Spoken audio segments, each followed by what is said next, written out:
Shalom. Apa kabar hari ini? Luar biasa karena Tuhan kita luar biasa. Amin. Puji Tuhan Bapak Ibu Saudara sekalian.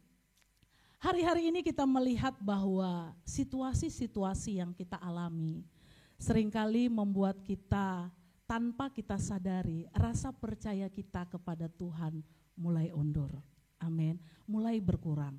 Nah, kita boleh masuk satu kebenaran firman Tuhan dengan tema percaya saja.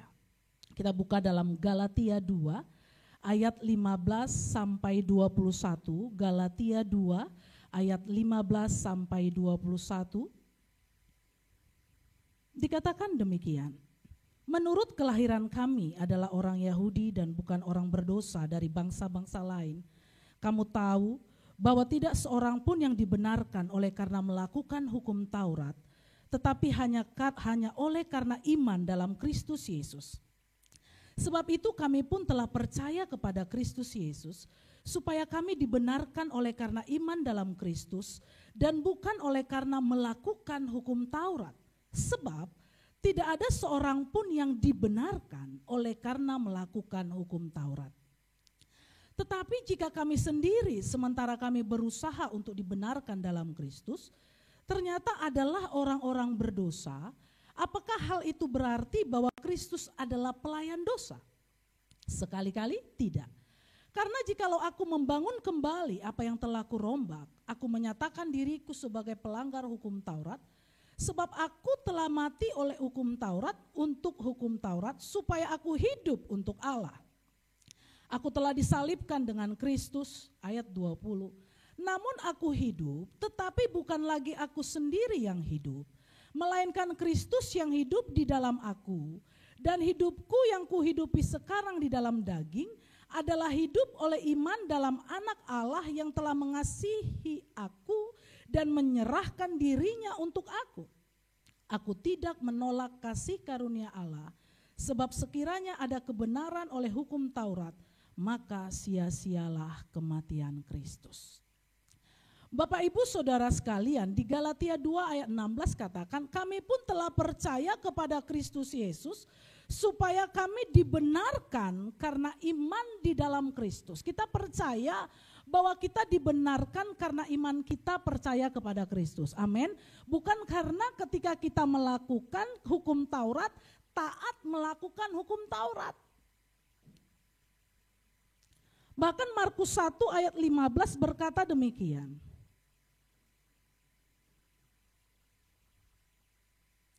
Katanya, kata Yesus, waktunya telah genap, kerajaan Allah sudah dekat, bertobatlah dan percayalah kepada Injil. Bapak Ibu Saudara sekalian, mempercayai Yesus mungkin sangat mudah bagi sebagian orang, bahkan bagi banyak orang. Cukup percaya saja, itu sudah selesai. Tapi saya mau sampaikan bahwa sebenarnya seringkali kita menyampaikan aku percaya kepada Yesus, tapi sesungguhnya hati kita tidak sungguh-sungguh percaya kepada Tuhan. Kalau kita membaca Alkitab ya Bapak Ibu yang belajar, kita belajar terus menyelesaikan dari kitab Kejadian sampai Wahyu, ya kan? Bu Elizabeth, saya udah baca firman loh, Kejadian sampai Wahyu selesai. Puji Tuhan. Iya Bu, hari ini Kejadian 1, besok kitab Wahyu. Jadi selesai Bu, gitu ya kan? Bukan itu. Jadi selesai Kejadian 1, Kejadian 2, satu tahun kelar. Selesai kalau dia 4 pasal, setiap hari anggap kita makan pagi, ya kan? Siang, besok kita ada snack, ya kan? Snack gitu karena lapar. Ada makan sore, lalu makan malam. 4 pasal itu selesai 1 tahun kalau kita terus baca firman Tuhan. Sehingga apa?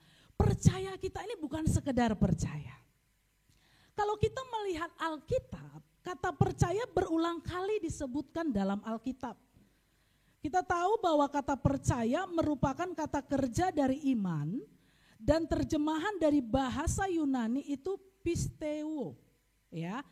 Sedangkan dalam kata Ibraninya itu percaya seringkali disebut dengan kata aman, yang artinya keadaan yang benar dan dapat diandalkan. Jadi kalau kita percaya kepada Tuhan, maka kita meyakini bahwa Tuhanlah yang kita andalkan sepenuhnya. Katakan amin. Dan ketika kita percaya kepada Tuhan, kita meyakini bahwa kita aman dalam lindungan Tuhan. Seringkali kata-kata ini digunakan untuk menyatakan rasa percaya kita kepada Tuhan dan firman-Nya.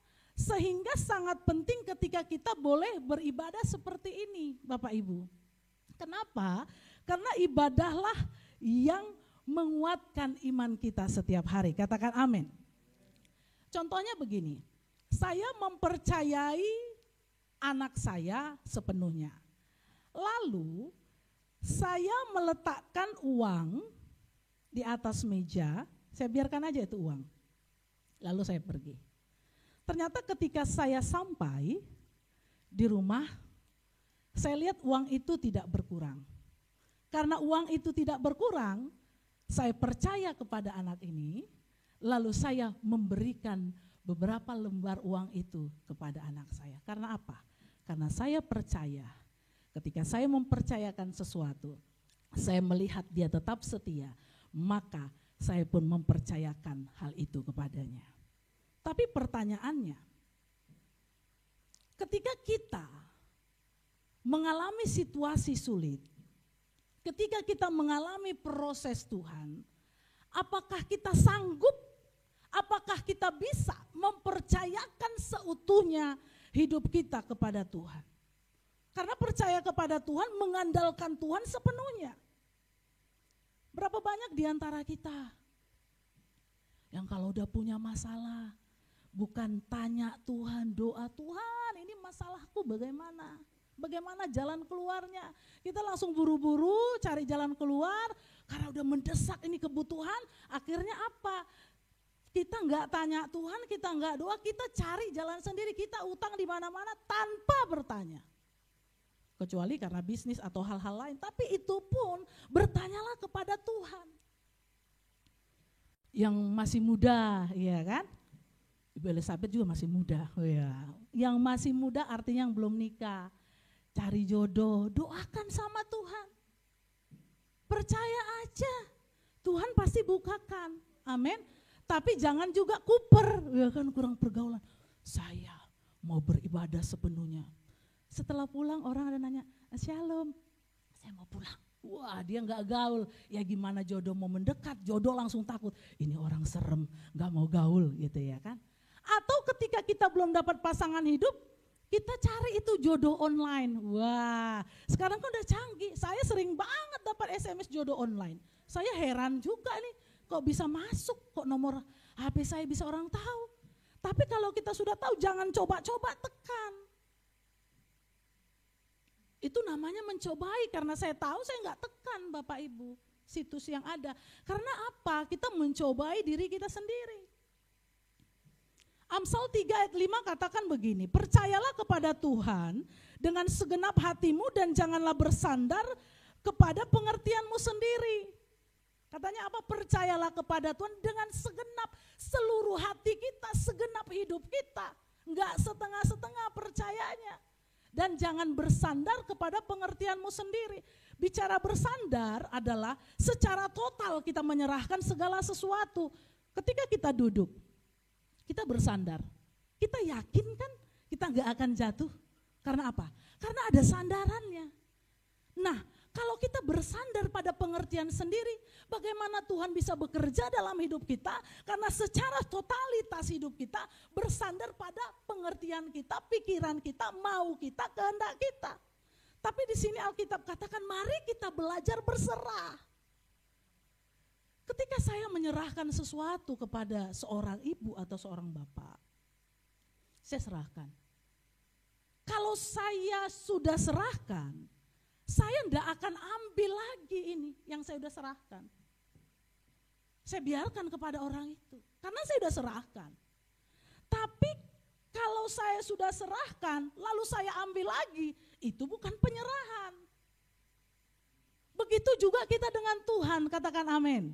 Seringkali ketika kita sudah serahkan, Tuhan aku serahkan persoalanku, aku serahkan Tuhan karirku, kantor ini Tuhan, aku serahkan. Tapi berjalan waktu, kok Tuhan belum tolong ya? pandemi begini lagi. Semua mengalami. Betapa sedihnya Tuhan ketika kita punya karakter seperti ini. Pertanyaannya adalah, apa yang harus kita lakukan sehingga tingkat percaya kita semakin meningkat, ya? Tingkat percaya kita kepada Tuhan semakin meningkat atau stabil. Artinya begini, kalaupun tidak bisa meningkat, paling tidak stabil, paling tidak tetap sama, tidak terombang-ambing. Apa yang harus kita lakukan? Ada beberapa hal. Yang pertama, menyadari bahwa ketergantungan kita kepada Tuhan lebih penting dari apapun. Ketergantungan kita kepada Tuhan lebih penting dari apapun. Kita harus menyadari bahwa pengharapan kepada manusia, Alkitab katakan, mengecewakan. Tapi pengharapan kepada Tuhan seperti sau yang kuat. Ingat kalau seorang di danau ya atau di laut, lalu ada nelayan, kalau mereka sebelum mau ngambil ikan gitu ya, kapal mereka atau perahu, kalau kita pernah melihat, itu mereka pasang tuh tali yang panjang. Apalagi kalau dia kapal yang besar, diikat sedemikian rupa. Kenapa? Supaya dia enggak tergoncang sedemikian rupa.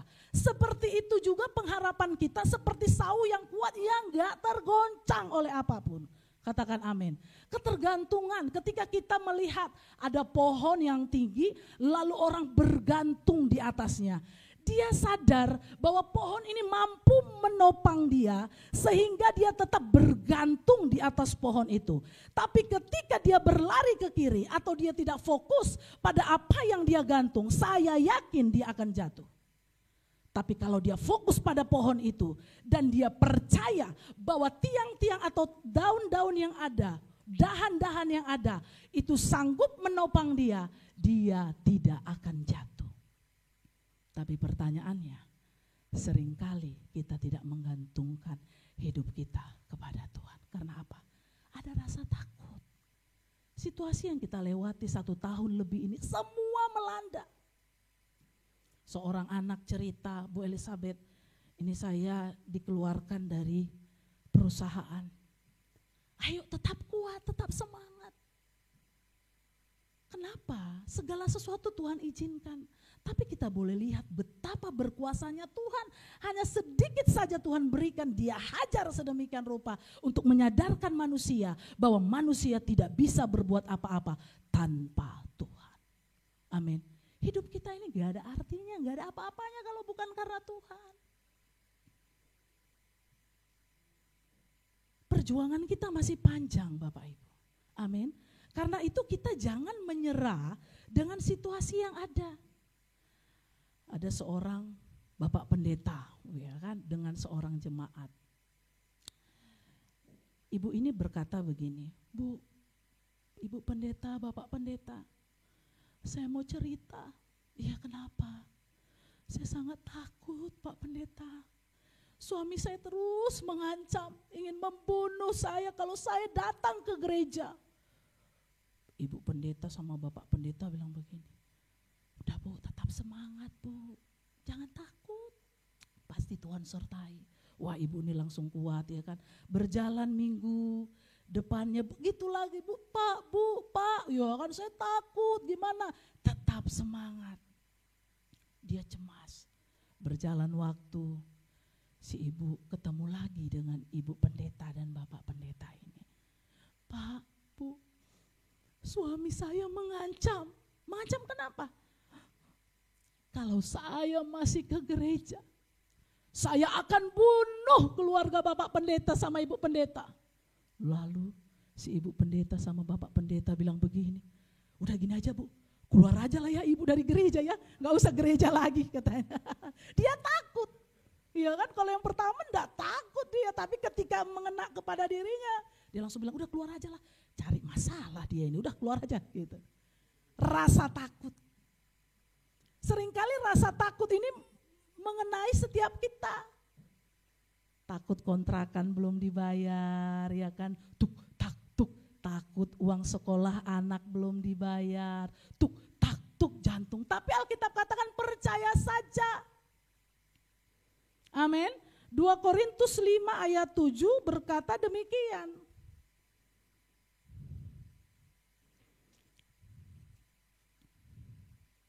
Sebab hidup kami ini adalah hidup karena percaya, bukan karena melihat. Kita mau lihat khusus kalimat ini. Seringkali kita percaya karena sesuatu yang kita lihat udah terjadi, wow dahsyat luar biasa, baru kita percaya. Tapi Tuhan memperhadapkan kita seringkali dengan situasi yang tidak mengenakan, sesuatu yang tidak pasti, tapi Tuhan mau memaksakan kita. Kamu harus percaya. Benar-benar andalkan Tuhan.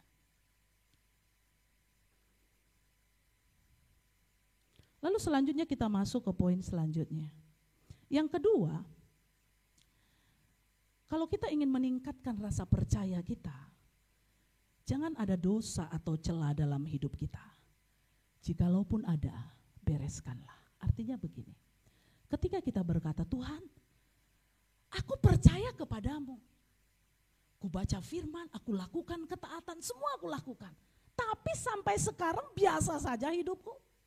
Bahkan dari keluarga besar aku yang hidupnya pas-pasan, yang lain kayaknya wow luar biasa, kok biasa aja hidupku. Bu Elizabeth, saya gak ada ngomong gitu, tapi reaksi hati kita, semangat kita mencari Tuhan, semangat kita beribadah berbeda dengan yang dulu ketika Tuhan memberkati kita. Posisi hati kita ini loh, ketika kita diberkati, wow semangat, yes haleluya, nyanyi semangat ya kan. Tapi ketika kita gak diberkati, uang pas-pasan, karir kayaknya biasa-biasa aja, utang belum terlunaskan. Hati kita ini loh, kira-kira kalau posisi ini dia miring kemana nih? Ke kiri, ke kanan atau lurus? Kalau di dalam hadirat Tuhan, Tuhan koreksi kita. Jangan ada dosa, akar pahit, kebencian, kesal, emosi, bereskan. Hati kita ini harus lurus Bapak Ibu. Baru kita bisa meningkatkan percaya kita, iman kita kepada Tuhan. Kalau enggak bisa.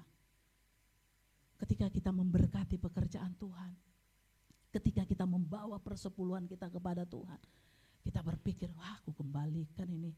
Pasti ini si ini yang pakai. Hati kita ini enggak benar. Lalu ketika kita membawa persepuluhan, namanya jelas terlihat Ibu Elizabeth. Tapi ketika kita dalam hadirat Tuhan, Tuhan bilang apa? Nah benar itu kamu mengembalikan. Setengah kok yang kamu kasih. Namamu aja yang tercantum. Tapi kau tidak benar di hadapanku. Karena engkau hanya masih mengembalikan loh. Mengembalikan saja kamu belum taat. Ini tidak ada pesan sponsor, tapi ini kuat 1 minggu ini yang Tuhan ingatkan seperti itu. Seringkali label namanya jelas, tapi tidak pasti, tidak jelas jumlahnya apa yang mereka beri. Lalu menuntut, Tuhan aku percaya, tapi kok enggak Tuhan lakukan mujizat. Kamu enggak bereskan dirimu. Dosa masa lalu, ya kehidupan lama, dosa cabul, perzinahan, pencurian, apapun itu, bahkan hati kita yang kotor, masa lalu kita mungkin ada yang suram, harus bereskan di hadapan Tuhan sehingga tidak ada intimidasi dari si jahat. Kamu ya, doa, kamu aja belum beres, enggak ada power, enggak ada satu kekuatan dari dalam untuk kita meneking, hai engkau iblis, engkau tidak bisa mengintimidasi aku karena roh Tuhan ada di dalam aku. Kalau kita membereskan, tidak ada celah. Ingat Daud, waktu dia berbuat dosa, lalu dia diingatkan oleh Nabi Nathan, dia langsung sadar, dia connect dengan surga, dia connect dengan Tuhan, sehingga dia minta ampun di hadapan Tuhan. Dan Tuhan berkata bahwa dia adalah hamba Tuhan yang benar-benar mengerti hatinya Tuhan. Bukan berarti tidak ada dosa, bukan berarti tidak ada kesalahan. Tapi ketika ada kesalahan, tidak cari kambing hitam atau kambing putih atau kambing pink, tapi dia langsung berurusan dengan Tuhan. Ini penting. Setiap kita tidak sempurna. Ibu Elizabeth juga tidak sempurna. Setiap hari, di malam hari, saya belajar Tuhan sepanjang hari ini, apa yang harus dikoreksi dalam diriku. Tuhan itu koreksi loh, Roh Kudus dalam diri kita. Nah, Tadi kayaknya kamu ya waktu melayani aku ndak fokus. Kamu ya waktu melayani aku ternyata kamu cari pujian manusia. Itu dikikis bertahun-tahun. Sehingga saya tetap semangat melayani Tuhan. Ndak lihat apapun, ndak lihat PK, ndak lihat. Karena apa? Tuhan panggil saya dari kelas 3 SMA. Nubuatan untuk saya sekolah Alkitab ke Jakarta berjalan, jadi lebih kurang 22 tahun saya melayani Tuhan, masih sedikit. Masih terus diproses Tuhan, tapi semangat melayani Tuhan kuat. Karena apa? Dunia ini semuanya milik Tuhan, hidup karena pemeliharaan Tuhan, katakan amin. Ketiga, jadikan doa dan firman menjadi kesukaan, menjadi gaya hidup, menjadi bagian dalam hidup kita. Doa bersama itu penting, tapi saya mau katakan, doa pribadi itu sangat penting. Bukan karena lamanya, 5-10 menit sebelum memulai aktivitas, Tuhan, aku mau kerja hari ini, Tuhan lindungi jagai aku. Engkau yang bisa nyembah, engkau nyembah. Mungkin hanya 5-10 menit nyembah, naikkan sembah kita, senangkan Tuhan. Rohmu akan kuat, baca satu pasal. Kalau enggak bisa hari ini karena sibuk satu perikop. Rohmu akan kuat, engkau akan connect dengan Tuhan ketika ada masalah. Firman itu yang terus mengingatkan kita, terus mendengung di hati kita. Tapi hari-hari ini karena situasi sibuk, kita melupakan itu. Di gereja yang kami gembalakan, yang Tuhan percayakan, itu ada MP3 Alkitab yang dibaca oleh seorang ibu pendoa, satu tim dengan saya. Lalu kita sudah lakukan dari bulan Januari. Dan hari ini sudah berjalan. Jadi baik perjanjian lama di kitab Rut ya, lalu perjanjian baru sudah masuk di Injil Yohanes, bentar lagi masuk Kisah Para Rasul. Itu berjalan dan saya lakukan itu ya bersama dengan jemaat. Lalu apa yang didapat gitu kita sharingkan di grup. Dan memang saya secara pribadi saya semakin kuat, roh saya kuat. Karena apa? Firman yang didengar. Makanya ketika kita baca firman usahakan bersuara Bapak Ibu. Kenapa? Ketika kita bersuara, telinga kita mendengar, dia bekerja, iman kita akan semakin timbul dan firman itu terus mendengung. Tapi kalaupun di tengah aktivitas kita tidak bisa, kan ada handsfree ya, bisa kita dengar di mobil ya, kita boleh dengarkan firman. Di tengah kegoncangan ini ayo perbanyak doa, perbanyak baca firman, karena itu yang menguatkan kita. Ketika kita berkata begini, ketika ada masalah ya, sambil masak ibu-ibu ya, kita berkata begini, Tuhan aku punya masalah, tapi aku tetap masak untuk anak-anakku. Aku tetap kerja, Tuhan capek Tuhan. Tapi aku percaya bahwa hanya Engkau yang aku pandang. Tuhan jangan lepaskan aku Tuhan, aku perlu mujizat-Mu. Karena Engkau harapanku satu-satunya sambil nyuci. Ku pandang wajah-Mu dan berseru. Kita tetap naikkan pujian bagi Tuhan. Tuhan di sorga pun senang. Katakan amin. Tapi seringkali ketika kita berdoa, Tuhan, aku mau berdoa Tuhan. Aku butuh mujizat. Aku pengen Tuhan. Kalau kerja, aku ya seneng-seneng lah, gak capek-capek amat. Goyang-goyang kaki lah Tuhan, gitu ya kan. Berapa hari malaikat jawab, cet, terjadi mujizat. Goyang-goyang kaki, dia jadi tukang jahit. Wah ya kan, dia bilang, aduh Tuhan salah doanya. Walaupun ada mungkin pekerja seperti ini hanya sebagai ilustrasi buat kita. Dia doa lagi, Tuhan kenapa sih Tuhan jadi tukang jahit Tuhan? Kan aku bilang goyang-goyang kaki Tuhan. Datang Tuhan, dia kan kamu minta goyang-goyang kaki. Ya goyang-goyang kaki ya tukang jahit gitu ya kan. Lalu dia doa lagi, Tuhan kalau bisa ya Tuhan ya. Agak kipas-kipas kayak deh Tuhan, biar agak santai dikit, jangan capek banget udah bertahun-tahun. Wow, malaikat dengar dari sorga, yes dijawab doanya. Tiba-tiba dia jadi tukang sate ya kan, dia kipas-kipas, dia gak terima juga. Wah ini Tuhan ya, ini salah doa nih, salah doa. Yang terakhir nih Tuhan, kan Tuhan baik, ku berdoa supaya ketika aku bekerja, wanita-wanita melihat saya Tuhan. Ini yang cowok nih doa begitu, supaya mereka memandang dan hanya fokus kepada saya gitu ya. Dia berdoa, dia puasa, Tuhan jawab. Tiba-tiba terjadi mujizat. Dia jadi tukang parkir, mundur gitu ya kan, dia jadi tukang parkir. Lalu para wanita boleh melihat dia sedemikian rupa. Karena apa? Yang bawa mobil kan perempuan ya kan, bisa lihat dia mundur gitu ya kan. Dia jadi tukang parkir, dia gak terima. Ini Tuhan, ini salah doa nih. Salah jawaban. Seringkali kita asal doa. Maunya kita, bukan maunya Tuhan. Apa yang Tuhan mau untuk aku lakukan, apa yang harus kerjakan untuk bisnisku Tuhan, itu harus menjadi doa kita. Karena setiap rancangan Tuhan dalam hidup kita itu berbeda. Amin. Paksakan Tuhan apa yang menjadi kehendak-Mu untuk aku lakukan. Kita yang sedang mengalami sakit, tidak kunjung sembuh. Kita katakan, aku percaya mujizat, tapi sekalipun Tuhan tidak sembuhkan aku tetap percaya dan tidak akan tinggalkan Tuhan. Dan aku menerima kekekalan di sorga. Target kita harus tetap sorga Bapak Ibu, amin. Ketika ada masalah, ada proses, difitnah, disakiti, udah kita lakukan yang terbaik, diomongin. Lakukan aja dengan motivasi yang benar, Tuhan yang tahu hatimu dan hatiku, katakan amin. Selama kita tahu hidup kita benar, hati kita benar, gak usah takut. Saya sampaikan juga kepada setiap orang ketika saya khotbah. Selama hati kita benar, gak usah takut. Lakukan yang terbaik buat Tuhan, difitnah, dihianati, diomongin itu biasa. Karena apa? Untuk membawa kita naik kelas di hadapan Tuhan. Bapak Ibu kan pernah ya kita dari SD, sekolah ya, SD, SMP, SMA.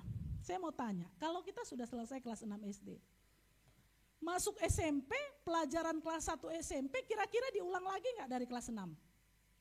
Kalau yang masih ingat pasti diulang. Kelas 6 SD diulang. Masuk SMA, pelajaran kelas 3 SMP diulang sedikit untuk mengingatkan kembali. Sama dengan proses kehidupan. Ketika engkau sudah diproses Tuhan dengan tahap pertama, engkau naik kelas berikutnya Tuhan mau lihat ini anak udah lulus belum ya? Masalah sakit hati nih. Kemarin dia lulus. Aku proses lagi nih di tingkat kedua, masalah sakit hati dari keluarga besar gitu ya kan. Masalahnya beda, kasusnya beda, tapi pada prinsipnya sama, membuat sakit hati, membuat hati kita terluka. Tuhan proses. Berhasil enggak ini anak? Ternyata gagal. Masuk tingkat ketiga, Tuhan proses lagi, masih gagal. Masuk tingkat keempat, Tuhan proses lagi, berhasil. Seperti itu proses kehidupan kita. Kalau masalah hati belum beres, dia akan proses terus sampai engkau beres masalah hati. Masalah memberi, engkau masih pelit, Tuhan proses terus sampai engkau punya hati untuk memberi. Karena apa? Dia sayang sama kita. Amin. Kalau ibu-ibu punya anak, tiba-tiba dia di tengah jalan buat onar lah gitu, buat kesalahan. Kita marahin gak? Hei kamu ya, jangan nak sini, aduh itu kan bahaya kamu nih ya, aduh kok susah sih nak dibilangin mama, ya udah deh yuk. Tapi kalau anak orang, peduli enggak? Peduli tapi enggak seperti anak kandung. Ya udah nak, minggirlah kamu tuh kurang pas kamu begitu, nanti bahaya gitu aja. Tapi kalau anak sendiri dipaksa, ayo sini, kamu nggak bisa dibilangin ya, tarik. Karena apa? Karena anaknya. Tuhan dengan kita juga begitu. Kalau enggak bisa dibilang, karena kamu anak, aku paksa kamu. Kamu harus ngikutin mauku. Supaya apa? Kamu layak disebut jadi anak. Tuhan paksakan seringkali seolah-olah kehendaknya untuk kita. Tapi percayalah, itu semua untuk kebaikan bagi kita. Katakan amin, berikan tepuk tangan bagi Tuhan. Dan yang terakhir, yang keempat adalah,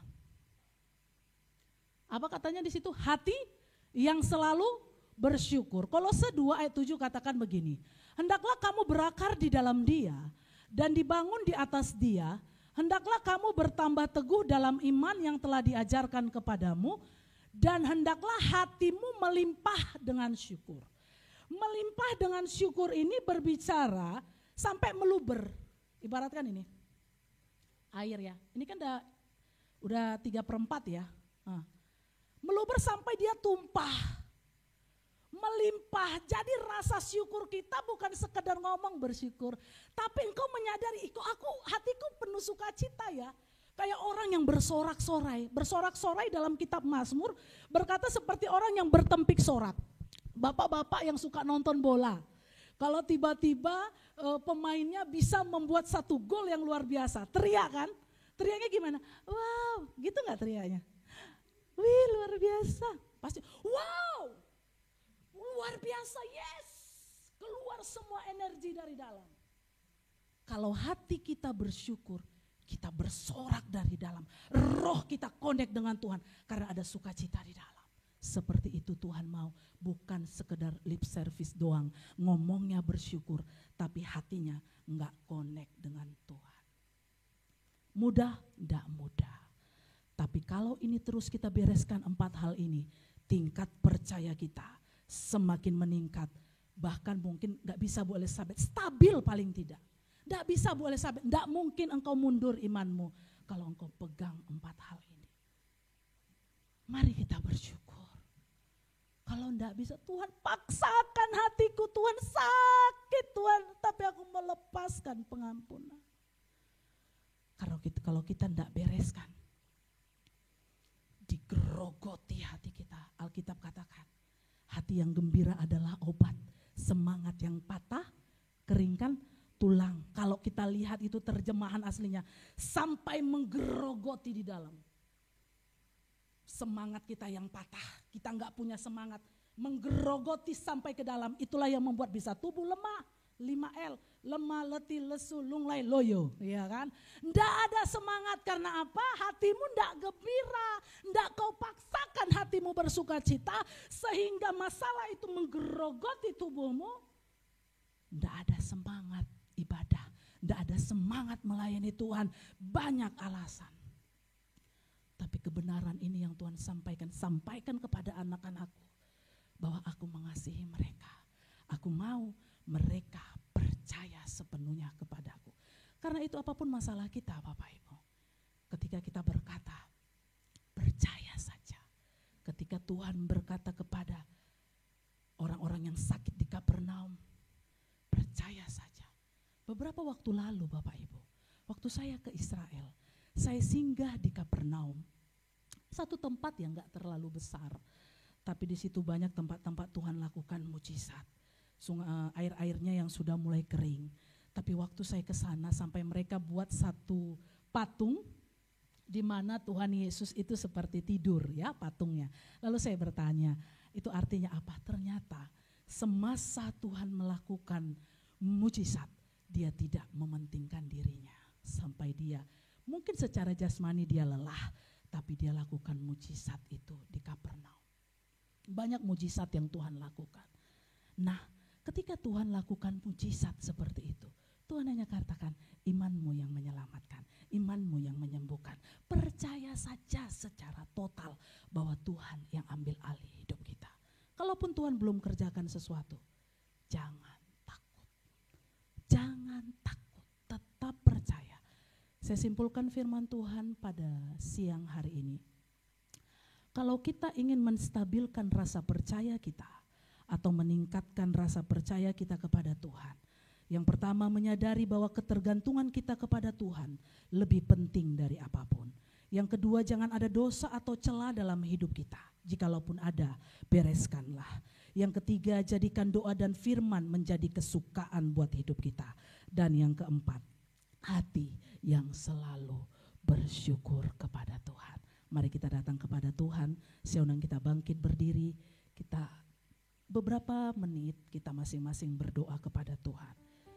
Kita naikkan pujian tadi bahwa aku hampiri tatah Tuhan, aku menyembah Tuhan, bukan karena aku punya kebutuhan, butuh anak sekolah, butuh pertolongan Tuhan, tapi karena hati Tuhan yang aku ingin kenal sedemikian rupa, mengerti mau dan kehendak Tuhan.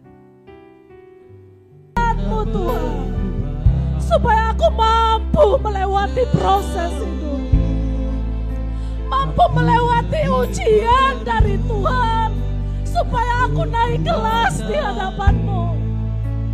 Hari ini aku diajari oleh Tuhan, Aku harus bergantung sepenuhnya kepada Tuhan. Jika ada dosa kesalahanku, aku bereskan di hadapan Tuhan, supaya tidak ada intimidasi dari si jahat. Hari ini aku doa Tuhan, aku mau menjadikan doa dan firman Tuhan menjadi kesukaan bahkan gaya hidupku. Bahkan aku mau paksakan terus hatiku. Aku harus bersyukur dalam keadaan apapun. Kami mau percaya saja. Percaya saja pada kehendak-Mu. Jika itu doamu, taruh tanganmu di dada dan tangan kananmu angkat di hadapan Tuhan.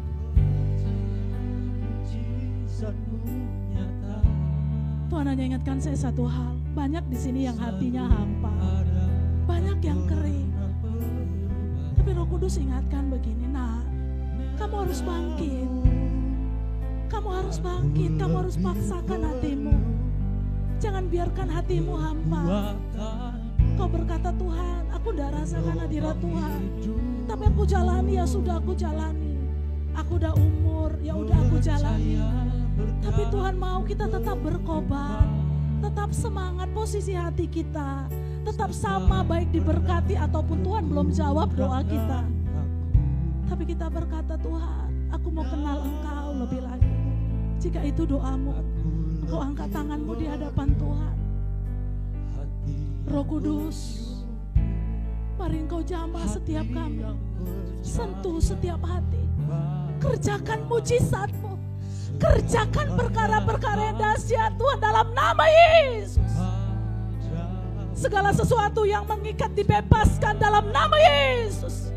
Semua hamba-hamba-Mu yang melayani memiliki semangat yang bergelora dan berkata tidak akan meninggalkan Tuhan dan hadirat-Nya selama kami hidup.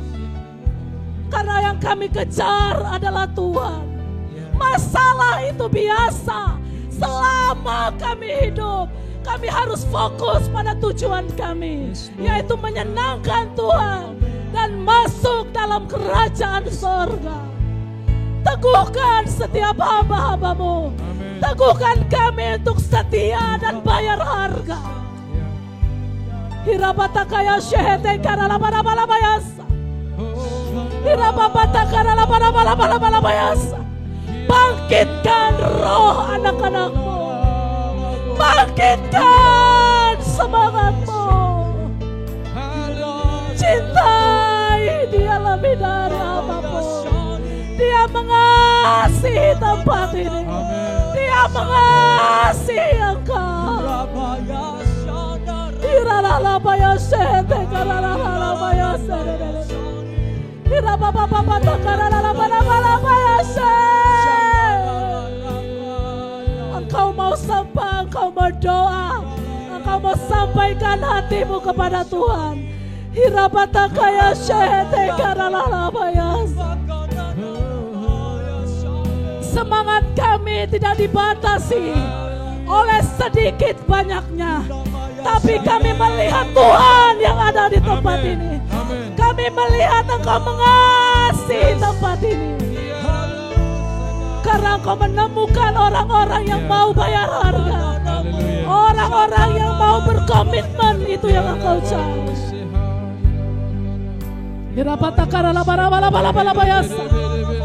Tuhan sentuh setiap hati. Ayo kita semangat. Semangat cintai Tuhan. Semangat melayani tanpa syarat apapun. Hirabatakayase. Ini hidup kami Tuhan. Berkaryalah di tempat ini. Berkaryalah. Nyatakan mujizat-Mu. Nyatakan kebesaran-Mu.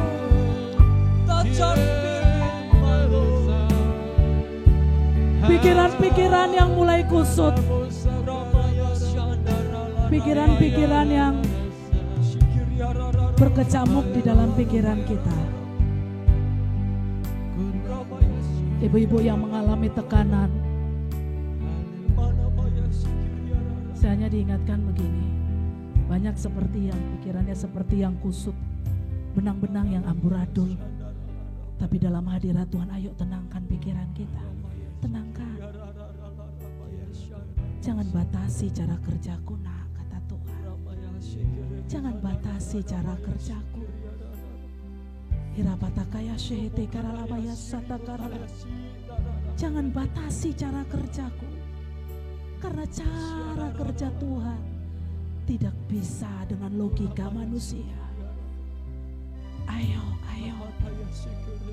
layani Tuhan dengan hati yang bersorak.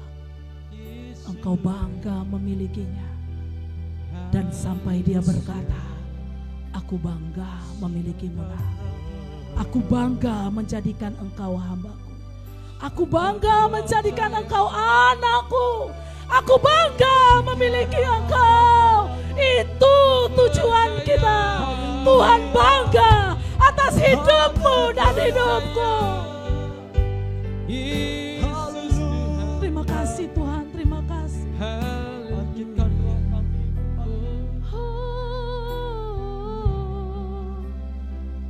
Namun aku lebih perlu hati yang bersyukur, hati yang percaya bahwa segalanya akan indah pada waktunya. Sekali lagi katakan namun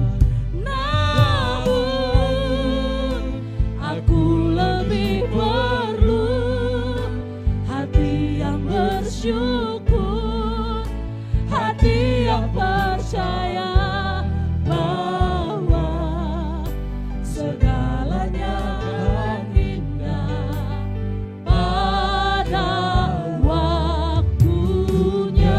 Mari berikan tepuk tangan bagi Tuhan. Haleluya. Katakan Tuhanku dahsyat. Tuhanku dahsyat. Tuhanku dahsyat. Berikan tepuk tangan bagi Tuhan. Kami percaya kedahsyatanmu akan Engkau kerjakan bagi setiap kami. Asalkan kami percaya saja, mengandalkan Tuhan, menyerahkan hidup kami secara total kepada Tuhan, dan siap dimurnikan oleh Engkau, karena janjimu murni dan terpuji. Terpujilah Tuhan. Firman Tuhan yang hamba sampaikan, biarlah Tuhan materaikan di dalam hati kami. Sesuatu yang sederhana, Tuhan berbicara di hati kami. Engkau pekakan setiap hati kami, pendengaran kami, supaya kami connect dengan surga, dan kami tahu apa yang Tuhan mau. Segala pujian kemuliaan kami kembalikan kepadamu. Hanya di dalam nama Tuhan Yesus, yang diberkati, yang dikuatkan, yang diubahkan. Sama-sama kita katakan. Kita berikan tepuk tangan bagi Tuhan. Haleluya.